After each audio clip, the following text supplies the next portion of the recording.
Hey friends, welcome back to my channel. Today we're going to be doing some plant propagations, as you can probably tell from the title of this video.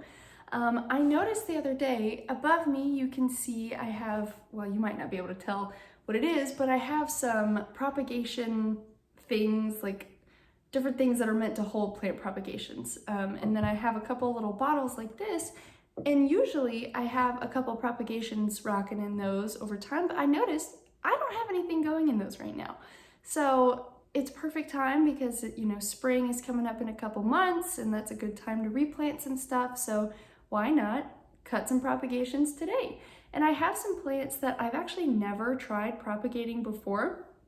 And so I think it could be fun to experiment with that and fill up my little propagation shelf just to look nice. And yeah, if this could help you figure out how to propagate some of the plants that you might have at home, or just get you interested in propagating at all, well then welcome along. Now, something I also realized is the last couple videos, I have been slacking on the drink of the video. I'm so sorry, I apologize. That's like part of the brand, gotta do it. So today I was at the grocery store, and these are the kinds of things I always see and notice but never get. So today I got it. It is a Kui, K-U-I-I, coconut flavor. It's just like a coconut milk drink with jelly. Now it looks like it's sweet, but then I looked at the ingredients and it doesn't actually have any sweeteners in it, so I'm kind of worried about that. Oh, I can't open it. Give me a second. Wow. Okay, that is not for the arthritic. I'm literally red in the face. So I'm really nervous for this. I thought it was gonna be good, but now I'm having regrets.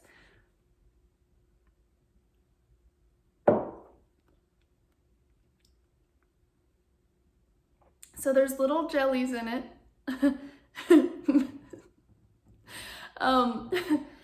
It's not nasty, but I'm not gonna get it again.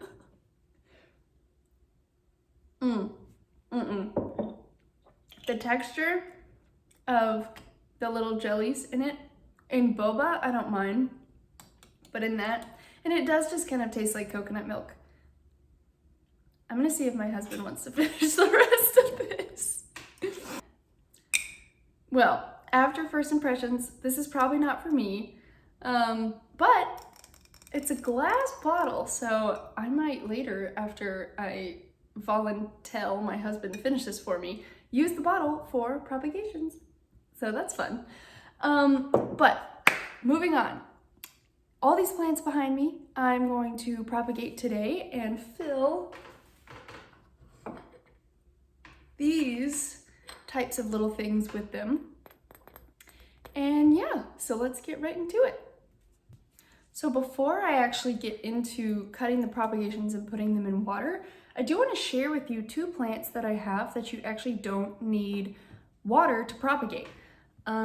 So the first one I have here is called, there's a lot of different names, but Mother of Thousands is the one I'm most familiar with. And I don't know if she has any growing right now, but these will actually grow little baby plants on the ribs of the leaves, and then they'll drop into the dirt and just start growing. So as you can see, there's some little ones in the undergrowth that just grow on their own. So yeah, you actually don't need to snip and propagate these. If you have one of these, they will just grow little new, once it's healthy enough to, it'll grow little new baby plants on its own leaves and drop them off. So hence the name Mother of Thousands. That's where that name comes from.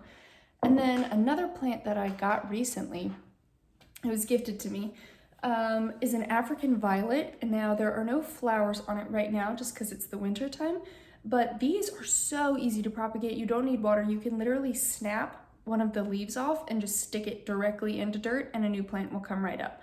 So fun little tidbit, some plants, if you have these around, just know that you're better off not water propagating them and using that other method. So little fun fact for you, but now we can actually start snipping and dipping our other plants. So this little one is a kalanchoe, or the common name is a flaming Katy, because I think because of these little pretty pink flowers, that come off, right? I love it. It's kind of more comparable to a succulent than a lot of plants, but it's got these really firm, beautiful leaves, and she has just like beautifully bushed up. I keep this one in the window right here, so it does really well. But like it's almost getting too big for this little pot, so why not propagate? And let me just get right up and close with you. You can see a lot of the little nodes are already shooting out roots at the base of this plant. So super easy to propagate. You can literally just find a group of roots and cut there, and it should take almost no time at all for this one to start rooting. Also, I apologize if I sound stuffy. I have a little bit of a cold, so you'll have to excuse my nasaliness. But with my little designated plant scissors, we'll cut. Where do we want to cut from? I think I want to take, I don't know if I want to, I'll take one with a bloom on it, sure. So I'm going to cut right at the base. Ooh, let's see if you can see. Where there are some roots right there. I'm just going to cut between two nodes so that she should be good to start growing. And then I'm going to remove some of the bottom leaves as well.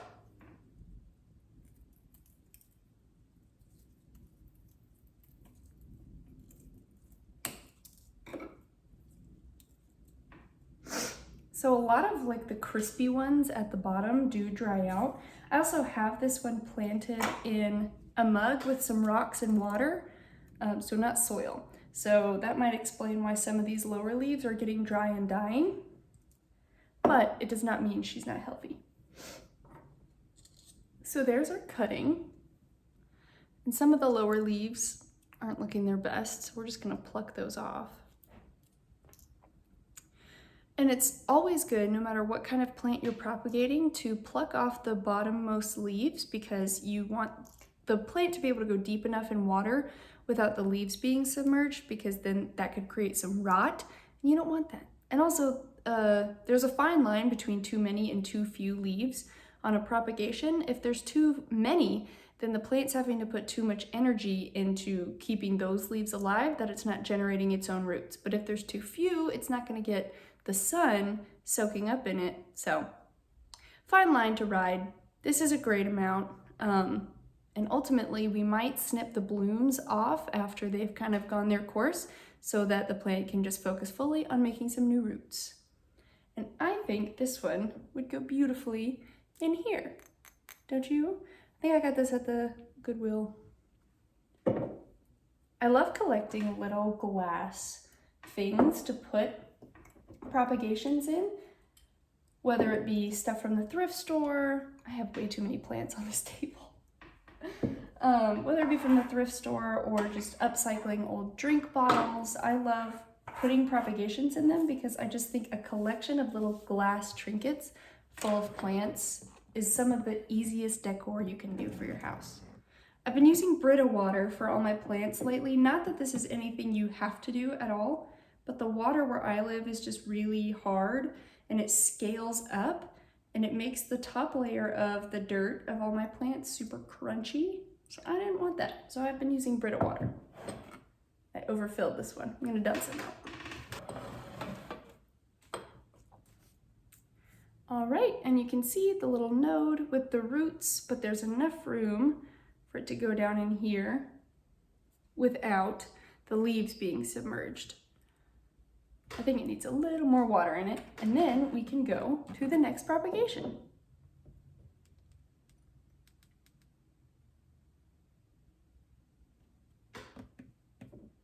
Ta-da! The next one I want to do is this snake plant. These are super popular. I've never actually tried to propagate one of mine though, and I feel like this one's kind of growing into its pot. Some of the leaves aren't looking their best, but I've never cut a leaf from any of these or propagated anything, so this is a first for me. But these are really easy to propagate. You just cut off a leaf, and then it's nice if you can cut an angle at the base, and then it should just grow roots and a new plant out from that base. Which one do we want to start with? I might take two, just in case one of them doesn't make it. So I'm just gonna cut pretty far down at the base of this one. Right, pretty small one. And then I'm just gonna make a little triangular cut.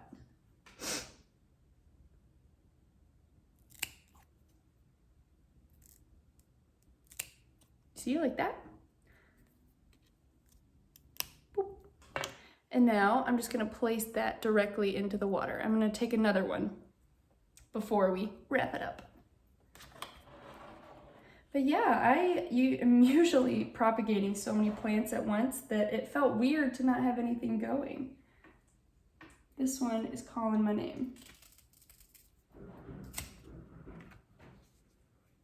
So there we have another one, and I'm just gonna do the same thing. These scissors are not very sharp.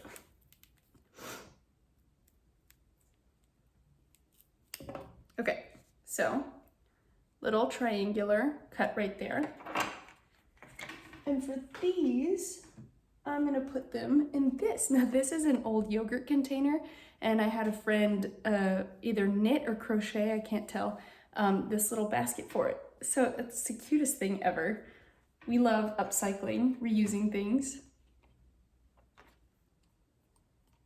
But yeah, there you go. Isn't that the cutest thing? And then fill it up with some water.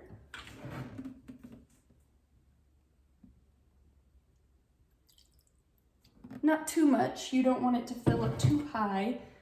Like I said, you don't want to cause the plant to rot. You just want just enough so that it can create some roots. And we're just gonna pop this bad boy right back here where it was.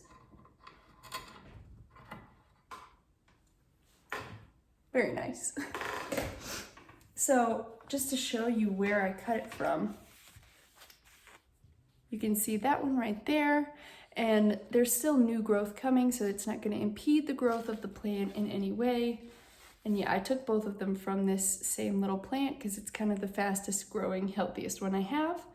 And yeah, so it should still be pushing out some new baby plants for us, in no way harmed.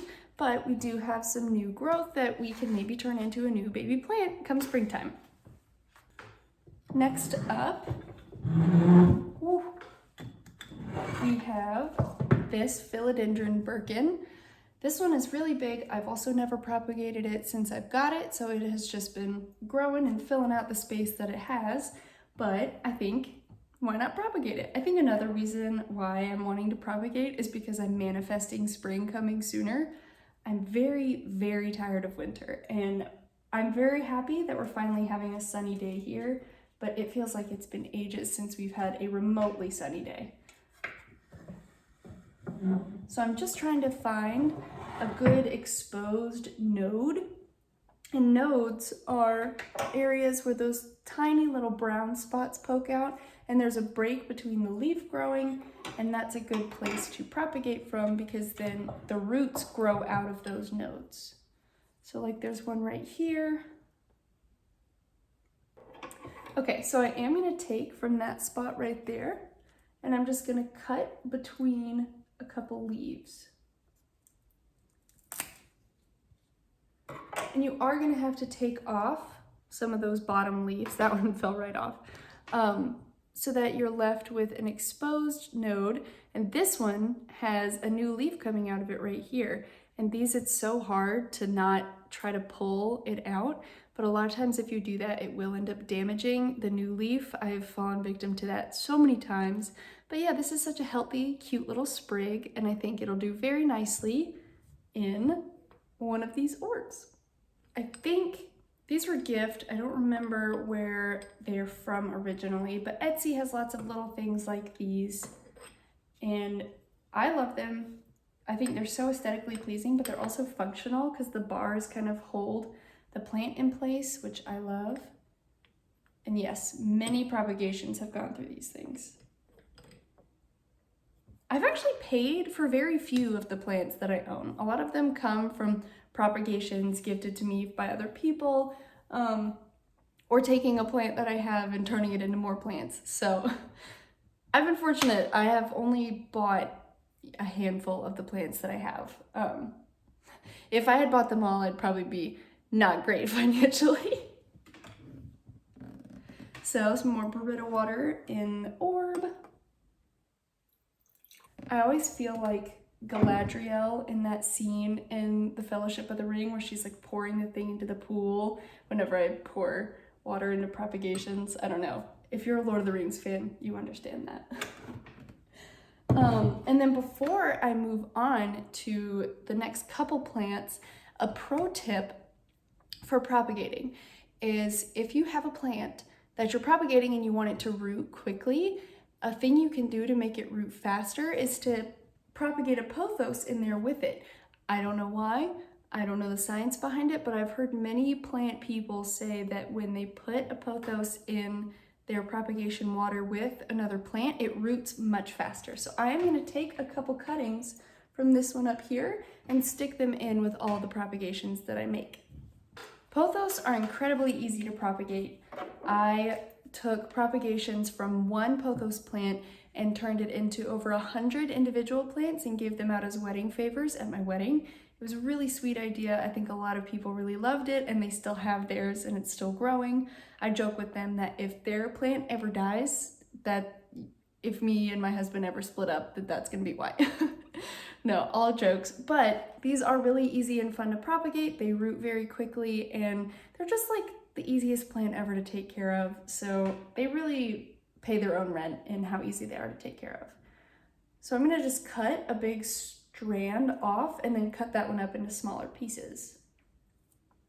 And I'm cutting right here between those two nodes that you can see, those two little brown dots.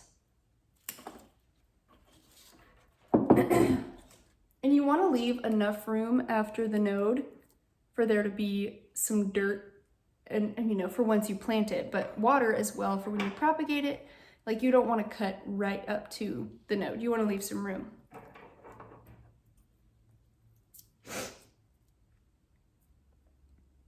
But I'm going to cut this one right here.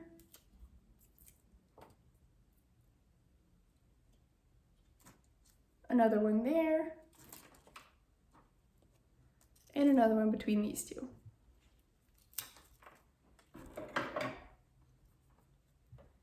And then you can just, now the leaf on this one's a little bit broken. I don't know how that happened.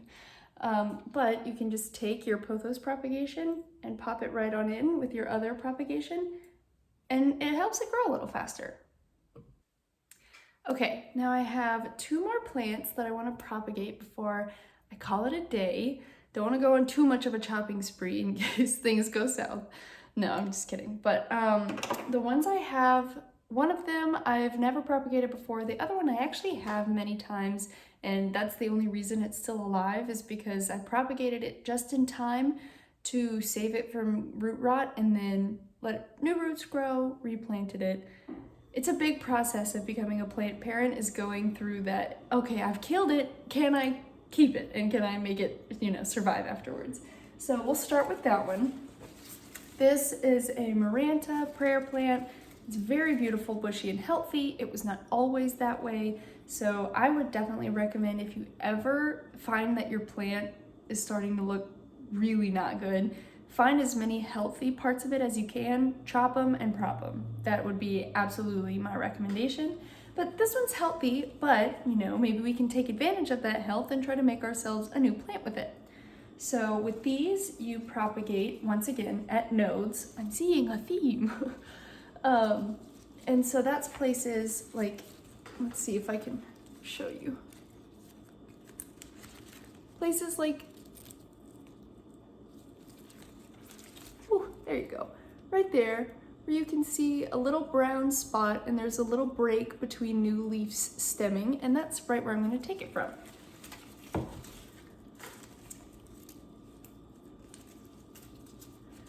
And you want, you know, enough new growth on it so that it can turn into a new healthy plant. But once again, finding that balance to where you're not taking the whole thing. So, a little closer view of that node. You have the node, the new roots are going to grow from there, and then there's kind of a secondary node spot right there that additional roots can grow from. So if need be, I can take this leaf off if it starts to rot. But yeah, we have this full new cutting and the new growth. Something that I used to always worry about when I would propagate is, okay, well, where's the new growth gonna come from? So you find the newest leaf for vining plants, that is. You find the newest leaf, and then you find its origin. And so right in there, it's so hard. Right in there is where the new leaf is going to shoot out from. So that's where you can keep an eye out for the new leaf growing once you do get some roots. And with Pothos, let me show you with this cutting that I just took, that little white line right there is where the new leaf is originating. So if you're like me and you've propagated stuff and you're like, okay, I'm seeing roots, but where's the leaves gonna come from? Typically with vining plants, just look at the newest leaf, and when you see something start to coming out from where the origin of that leaf is, then you've got some good news, you have a new leaf on the way. So with this propagation, I'm just going to, which one do I want to put it in? I think I want to put it in that one up there.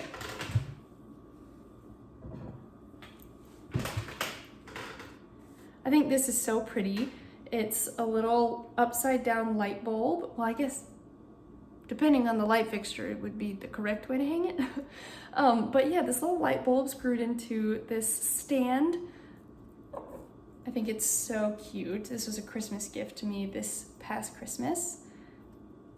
Ooh, I don't know if it's gonna wanna stay up in here. Okay, I'm gonna put the ZZ plant propagation in this thing, but I will put this one in the second one of these.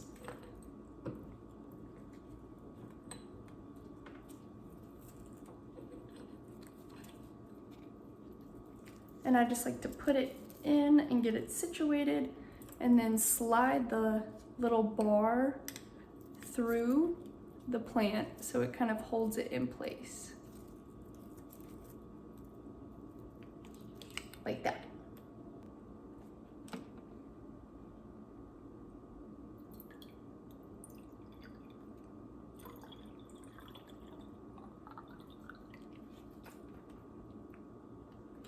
All right, there we go. And I'm gonna throw this little guy in there with it. If there's room, it's in there pretty tight. But yeah, now they have their little Pothos buddies in there with them. And these will go up on that shelf, get lots of sun, and hopefully we can have some new roots soon. So last but not least, we have a ZZ plant. These are another really good low maintenance plant just because they don't need a ton of light in order to thrive. They also don't need very frequent watering, so we love that. But to propagate these, it's pretty simple. You just take a healthy like strand, branch, whatever you want to call it, and you chop it. And now with these, since the stems are that's the word I was looking for. Since the stems are kind of thick, it is good to let it sit outside of water for a couple hours before you do put it in the water to give it a chance to callus over, because you don't want that, you know, sucking up a lot of water and then rotting. So for figurative purposes, I'll throw that in there. How cute. And then you get your little Pothos friend to go in there with it. And I'll add water to that once it's ready. But yeah, and there's plenty of room in here for the water to grow, but it's not touching the leaves, so great, you love to see it. And yeah, it really is that easy. Propagating is one of the easiest but most fun and rewarding parts of being a plant parent. You'll get used to the, oh my gosh, I'm chopping you, I'm killing you. You usually aren't. They'll probably be better off for it. Frequent propagating and pruning of your plants will almost always help them thrive as opposed to decay.